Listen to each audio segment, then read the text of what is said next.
সোনাইমুড়িতে চাষিরহাট ইউনিয়নের রতি গ্রামে প্রয়াত যুবদলের যুগ্ম আহ্বায়ক ফয়জুল ইসলামের পরিবারকে আর্থিক সহায়তা প্রদান করেন উপজেলা যুবদলের নেতৃবৃন্দ।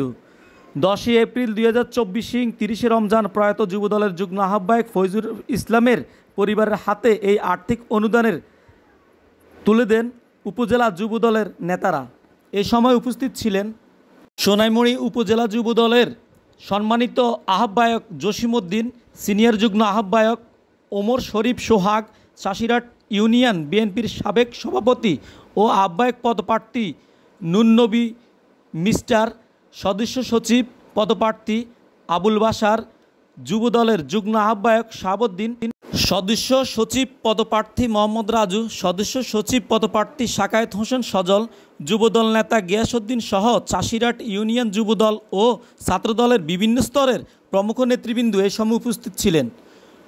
উল্লেখ্য, চাষিরহাট ইউনিয়ন যুবদলের আহ্বায়ক পদপ্রার্থী ও সোনাইমুড়ি উপজেলা যুবদলের আহ্বায়ক কমিটির সদস্য